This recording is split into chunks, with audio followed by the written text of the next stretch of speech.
All right, good morning, everybody. Good morning. It's Sunday.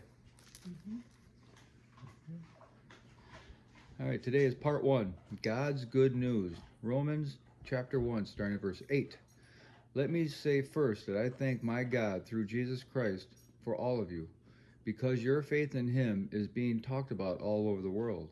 God knows how often I pray for you. Day and night I bring you and your needs in prayer to God, whom I serve with all my heart by spreading the good news about his Son. One of the things I always pray for is the opportunity, God willing, to come at last to see you.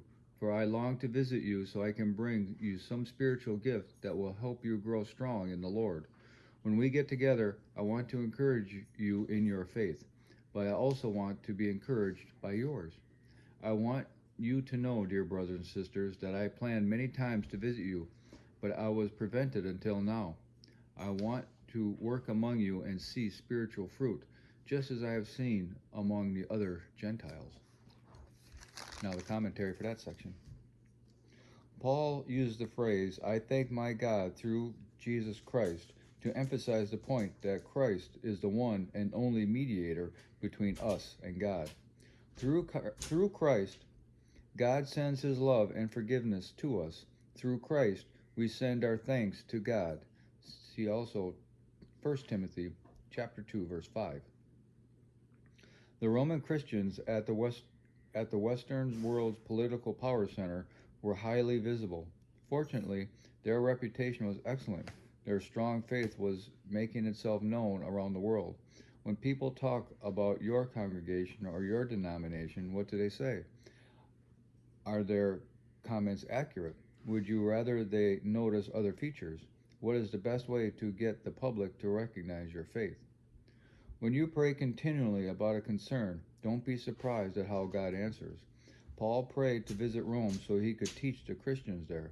When he finally arrived in Rome, it was as a prisoner. See Acts chapter 28, verse 16. Paul prayed for a safe trip, and he did arrive safely after getting arrested, slapped in the face, shipwrecked, and bitten by a poisonous snake. When we sincerely pray, God will answer, although in his timing and sometimes in ways we do not expect. A reading of the first few verses in Romans relates Paul's ardent desire to visit Rome and the sovereign hand of God that had prevented him from getting there for quite some time. The combination of these two factors, Paul's impassioned desire to go to Rome and God's sovereign no, resulted in a sitting down to write this letter to the Romans. This letter is a powerful exposition of the Christian faith and has helped countless millions of believers across the centuries since Paul first penned it to the group of believers in Rome. Perhaps there are some no's in our lives that God is planning to use greatly if we would just faithfully do what lies directly ahead of us instead of worrying about why we didn't get our way. By the end of the third missionary journey, Paul had traveled through Syria, Galatia, Asia, Macedonia, and Achaia. The churches in these areas were made up mostly of Gentile believers. Yeah, sometimes be careful what you pray for. Oh, yeah. You're going to get it, but you might not get it the way you want it. Yeah. And that's okay. It really is. I mean, because God said no, Paul wrote this letter. Right. If he would have just went there, we wouldn't have this letter. Right. So God, in his infinite wisdom, knows exactly what he's doing at all times. Mm-hmm. Yeah. You know, that one piece of commentary is what does an outsider see for your belief? Mm-hmm. You know, that's a good question to self observe and self criticize or whatever you want to call it. I don't know, the words are not coming to me. Well, to right reflect now. on yourself. Yeah, to self reflect. Yeah, that's the word I was looking for. You know, because we need to self check ourselves. Oh yeah, absolutely. You know, and if we're not outwardly showing people what we believe, mm-hmm. just in our regular routine daily life, yeah, it's time to self check. Yeah, it really is. Okay, that is part 1, and we will. Oh, one more thing. Yep.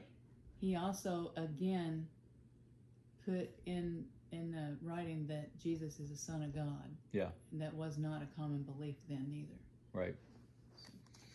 And the commentator makes that clear that, he said, "Thank my God through Jesus Christ," to correlate them two together, but still are one.